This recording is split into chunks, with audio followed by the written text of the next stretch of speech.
സ്വലാത്തു വസ്സലാമു അലാ റസൂലില്ലാഹ്. പ്രിയമുള്ള സഹോദരന്മാരെ, സഹോദരികളെ, പടച്ചറബ് നമ്മെ എല്ലാവരെയും അനുഗ്രഹിക്കുമാറാവട്ടെ. പ്രവാചകൻ സല്ലല്ലാഹു അലൈഹി വസല്ലം ഒരിക്കൽ പറയുകയുണ്ടായി, അൽ മുഅ്മിനുൽ ഖവിയ്യു ഖൈറുൻ വഅഹബ്ബു ഇലല്ലാഹി മിനൽ മുഅ്മിനിൽ ളഈഫി വഫീ കുല്ലിൻ ഖൈർ. ഒരു ശക്തനായ വിശ്വാസി, ആരോഗ്യമുള്ള നല്ല കരുത്തുള്ള ഒരു വിശ്വാസി, ഖൈറുൻ വഅഹബ്ബു ഇലല്ലാഹി മിനൽ മുഅ്മിനിൽ ളഈഫി, ദുർബലനായ ഒരു അവശതകൾ അനുഭവിക്കുന്ന ഒരു വിശ്വാസിയെക്കാളും പടച്ചവന് ഇഷ്ടവും അവനാണ് ഗുണം ഏറ്റവും നല്ലവൻ, അല്ലെങ്കിൽ അവനാണ് ഖൈർ, അവനിലാണ് കൂടുതൽ ഖൈർ ഉണ്ടാവുക. ഖൈറുൻ വഅഹബ്ബു ഇലല്ലാഹ്, അള്ളാഹുവിനെ സംബന്ധിച്ചിടത്തോളം കൂടുതൽ ഇഷ്ടവും നന്മയും ഈ ആരോഗ്യമുള്ള കരുത്തുള്ള വിശ്വാസിയിലാണ്. വഫീ കുല്ലിൻ ഖൈറുൻ, പിന്നെ അതിനുശേഷം എല്ലാവരിലും നന്മയുണ്ട് എന്നും പ്രവാചകൻ സല്ലല്ലാഹു അലൈഹി വസല്ലം പറഞ്ഞു. അപ്പൊ ഇത് വളരെ പ്രധാനപ്പെട്ട ഒരു പ്രവാചക വചനായിട്ട് നമ്മൾ മനസ്സിലാക്കേണ്ട ഒരു സംഗതിയായിട്ട് തോന്നുന്നുണ്ട്. എന്ന് വെച്ചാല് നമ്മുടെ സമൂഹത്തിലെ ആരോഗ്യമുള്ള ആളുകളും രോഗങ്ങൾ അനുഭവിക്കുന്ന ആളുകളും ഒന്ന് താരതമ്യം ചെയ്ത് നോക്കിയാൽ കുറെ സഹോദരന്മാര് പലതരത്തിലുള്ള അവശതകൾ അനുഭവിച്ചുകൊണ്ടിരിക്കുകയാണ്. ഇത് ഒരു സത്യവിശ്വാസിയെ സംബന്ധിച്ചിടത്തോളം അവന് മാനസികമായും ശാരീരികവുമായുള്ള കരുത്ത് ഉണ്ടാവുക എന്നുള്ളത് പടച്ചവന് ഏറ്റവും ഇഷ്ടപ്പെട്ട കാര്യമാണ് ഹദീസിൽ പറഞ്ഞത്, അല്ലെ? അപ്പോ ആ അർത്ഥത്തിലുള്ള ഒരു പടച്ചവന്റെ ഇഷ്ടം നേടാൻ പലപ്പോഴും സത്യവിശ്വാസികൾക്ക് ഇപ്പോൾ സാധിക്കുന്നില്ല. കാരണം സമൂഹത്തില് ഒട്ടുമിക്ക രോഗികളും നമ്മുടെ കൗമാണ്. മുസ്ലിം സമുദായമാണ് രോഗികളിൽ ഭൂരിപക്ഷവും എന്ന് നമ്മൾ സമൂഹത്തിലേക്ക് നോക്കിയാൽ മനസ്സിലാക്കാൻ പറ്റും. ഏത് ആശുപത്രിയിൽ നോക്കിയാലും ക്ലിനിക്കുകളിൽ നോക്കിയാലും നമുക്ക് തെളിയുന്ന ഒരു യാഥാർത്ഥ്യമാണ്. എങ്ങനെയാണ് ഇത് സംഭവിച്ചത്? ആരോഗ്യത്തിന് ഒരുപാട് നല്ല നല്ല നിർദ്ദേശങ്ങൾ, ഏറ്റവും ലേറ്റസ്റ്റ് ദൈവികമായ വെളിപാട് കയ്യിലുള്ള ഒരു സമൂഹമായതുകൊണ്ട്, ഒരു സമുദായമായതുകൊണ്ട് വളരെ കൃത്യമായ എല്ലാ കാലത്തേക്കും യോജിക്കുന്ന അന്ത്യനാൾ വരെ നമുക്ക് സന്തോഷത്തോടെയും സമാധാനത്തോടെയും ജീവിക്കാനുള്ള എല്ലാ വക നിർദ്ദേശങ്ങളും നമ്മുടെ കയ്യിലുള്ളത് കൊണ്ട് നമുക്ക് ഇതിലൊക്കെ ഒരുപാട് മുസ്ലിം സമൂഹമാണ് ശരിക്കും മുന്നേറേണ്ടിയിരുന്നതും മാതൃക കാണിക്കേണ്ടിയിരുന്നതും. ആരോഗ്യ രംഗത്ത് റോൾ മോഡൽ ആവേണ്ട ഒരു സമൂഹമാണ്, ഒരു സൊസൈറ്റിയാണ് നമ്മുടെ മുസ്ലിം സമൂഹം. പക്ഷെ നേരെ തിരിച്ചാ സംഭവിക്കുന്നത്. എങ്ങനെയാണ് ഇത് സംഭവിക്കുന്നത് എന്ന് ആലോചിക്കുമ്പോഴാണ് വളരെ നിസ്സാരമായ ചില കാര്യങ്ങൾ അത് ശ്രദ്ധിക്കാതെ പോകുന്നത് കൊണ്ടാണ് പലപ്പോഴും വലിയ വലിയ അപകടങ്ങളിലേക്ക്, വലിയ വലിയ രോഗാവസ്ഥയിലേക്ക് നമ്മുടെ സമൂഹം എത്തിപ്പെടുന്നത് എന്ന് തിരിച്ചറിയാൻ പറ്റും.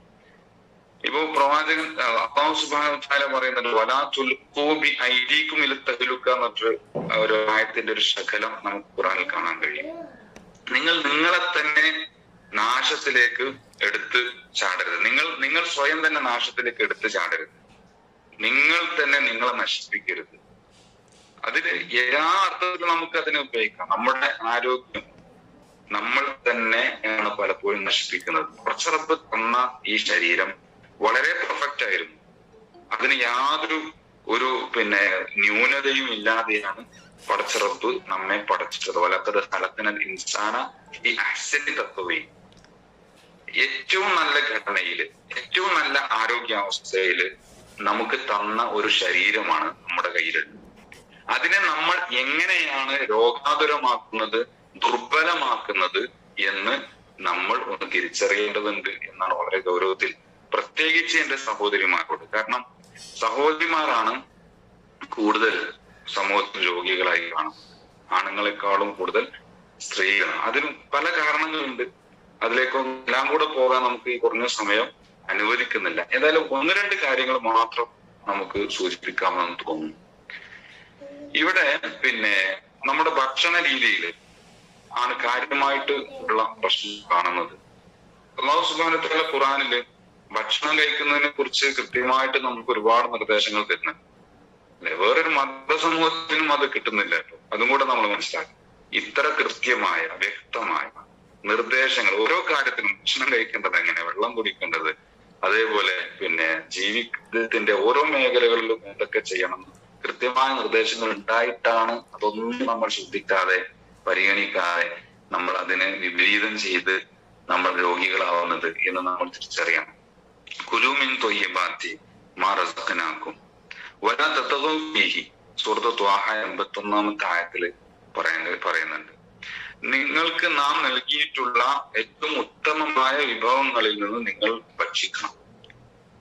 വലാ തതഗൂ ഫീഹി, നിങ്ങൾ അതിൽ അതിര് കവിയാൻ പാടില്ല. അങ്ങനെ നിങ്ങൾ അതിര് കവിഞ്ഞു കഴിഞ്ഞാൽ ഫയഹില്ല അലൈക്കും ഗദബി, നിങ്ങൾക്ക് എന്റെ കോപം ഉണ്ടാവും, നിങ്ങളിൽ എന്റെ കോപം പതിക്കും. ഫയഹില്ല അലൈക്കും ഗദബി, എന്റെ കോപം ഇന്ന് അല്ലാഹു സുബ്ഹാനഹു വ തആല കോപത്തെ അള്ളാഹുവിലേക്ക് ചേർത്തി പറഞ്ഞ ഖുർആനിലെ ഏക സ്ഥലം ഇതാണ്. സൂറത്ത് ത്വാഹ 81-ാമത്തെ ആയത്ത്. അത് ഭക്ഷണ കാര്യത്തിലുള്ള അതിര് കവിച്ചിലിനെ സംബന്ധിച്ചാണ് അള്ളാഹു പറഞ്ഞത്. ആരുടെയെങ്കിലും മേൽ എന്റെ കോപം പതിച്ചുവോ അവൻ തൊലഞ്ഞു പോയത് തന്നെ, അവന് പിന്നെ രക്ഷയില്ല. അപ്പൊ ഇവിടെ എന്തുകൊണ്ടാണ് ആ തൊലഞ്ഞു പോയത്?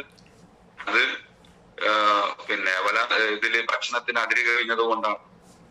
ഇന്ന് നോക്കൂ നിങ്ങൾ, സമൂഹത്തിൽ ഏറ്റവും കൂടുതൽ ഭക്ഷണത്തിൽ അതിര് കവിയുന്ന ഒരു സമുദായം ഏതാണെന്ന് ചോദിച്ചാൽ ഒരൊറ്റ ഉത്തരവേ ഉള്ളൂ, മുസ്ലിം സമുദായം. അവരുടെ കല്യാണങ്ങൾ, ആഘോഷ പരിപാടികൾ, വീട്ടിലുണ്ടാക്കുന്ന ചെറിയ ചെറിയ സൽക്കാരങ്ങൾ എല്ലാം നോക്കൂ നിങ്ങൾ, അതിലൊക്കെ ഭയങ്കര അതിരകവിച്ചിട്ട് കാണും, ദൂർത്ത് കാണും, ദുർവ്യയം കാണും.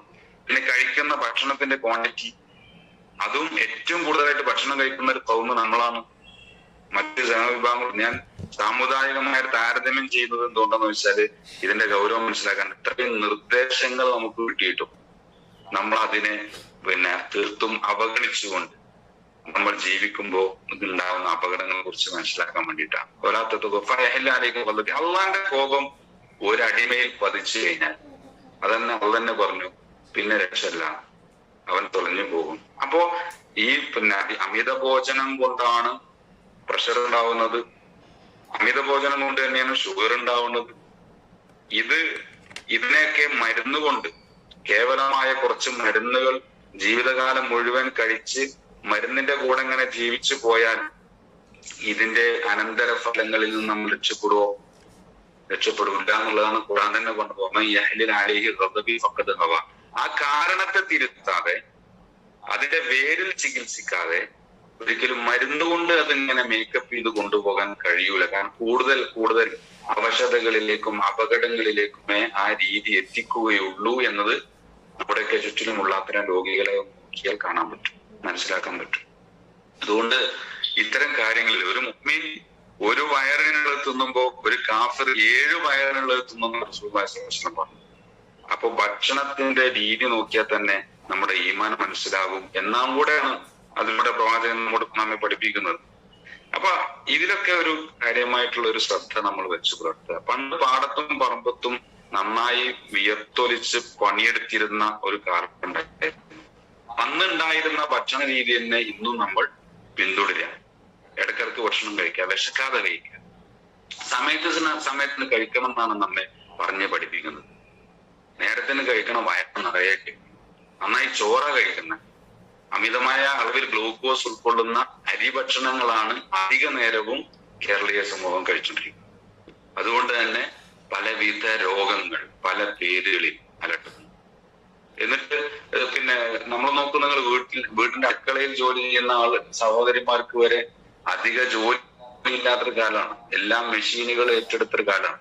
അപ്പൊ നന്നായി ശാരീരികാധ്വാനം ഉണ്ടായിരുന്ന കാലത്തെ അതേ ഭക്ഷണ സംസ്കാരം അത് പാരമ്പര്യമായി അത് പിന്നെ ഉമ്മമാരിലൂടെ അവർ കൈമാറുന്ന ആ ഒരു രീതികൾ എങ്ങനെ നമ്മൾ കൈമാറി ആചരിച്ചിട്ട് ഭക്ഷണത്തിൽ നന്നായി ശ്രദ്ധിച്ചു കഴിഞ്ഞാൽ ഒരുപാട് രോഗങ്ങളിൽ നിന്ന് നമുക്ക് രക്ഷപ്പെടാൻ പറ്റും. ചോറിന്റെ അളവ് നന്നായി അധ്വാനിക്കുന്ന ആളുകൾക്കാണ് നന്നായി ചോറൊക്കെ വേണ്ടത്, അല്ലെങ്കിൽ വളരെ കുറഞ്ഞ അരി ഭക്ഷണമേ പാടുള്ളൂ. കൂടുതൽ നമ്മൾ സാലഡ്, ഫ്രൂട്ട്സ് ഇങ്ങനെയുള്ള സാധനങ്ങളെ കഴിക്കേണ്ടത്, അത്ര അധ്വാനം ഉള്ളൂ എങ്കിൽ.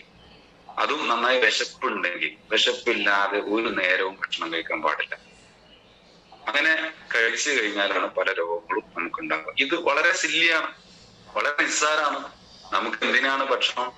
വിശപ്പിനാണ്, അല്ലാതെ ആർഭാടത്തിനല്ല, അല്ലാതെ വേറെ കേവലമായൊരു ആസ്വാദനത്തിനല്ല.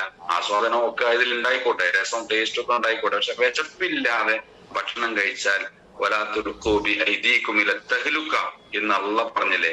നിങ്ങൾ സ്വയം തന്നെ നാശത്തിലേക്ക് നിങ്ങളെ എടുത്തു കൊണ്ടുപോകുന്നതിന്, നിങ്ങൾ സ്വയം തന്നെ നശിക്കുന്നതിന് തുല്യമാണ് എന്ന് നമ്മൾ മനസ്സിലാക്കും. അതുകൊണ്ട് വേറെ കുറെ കാര്യങ്ങൾ അതുമായി ബന്ധപ്പെട്ട് ശീലങ്ങൾ, നമ്മുടെ ശീലങ്ങളാണ് നമ്മളെ രോഗികളാക്കുന്നത്. ആ ശീലങ്ങൾ മാറ്റുമ്പോഴാണ് നമ്മൾ ആരോഗ്യമുള്ളവരാകുക. ആ ശീലങ്ങൾ അതേപോലെ തന്നെ നിലനിർത്തുകയും ആ മറ്റു ഉപായങ്ങൾ, മറ്റു കുറുക്കുവഴികൾ ആരോഗ്യത്തിന് വേണ്ടി തേടുകയും ചെയ്യുമ്പോഴാണ് നമ്മൾ കൂടുതൽ വലിയ അപകടങ്ങളിലേക്ക്, നാശത്തിലേക്കൊക്കെ എത്തിപ്പെടുന്നത് എന്ന തിരിച്ചറിവ് നമ്മൾ എല്ലാവർക്കും ഉണ്ടാവണം. അത് നമ്മുടെ വീട്ടിൽ ഈ കാര്യങ്ങളൊക്കെ എല്ലാവരെയും ബോധ്യപ്പെടുത്തിക്കൊണ്ട് കുടുംബത്തിലുള്ള എല്ലാ അംഗങ്ങളെയും ആരോഗ്യമുള്ളവരാക്കി മാറ്റാൻ വേണ്ടി നമ്മൾ പരിശ്രമിക്കണം. അല്ലാഹു സുബ്ഹാനഹു വ തആല അതിന് നമുക്ക് തൗഫീഖ് നൽകി അനുഗ്രഹിക്കുമാറാകട്ടെ. أقول قولي هذا وأستغفر الله لي ولكم ولجميع المسلمين واستغفروه إنه هو الغفور الرحيم. السلام عليكم ورحمة الله.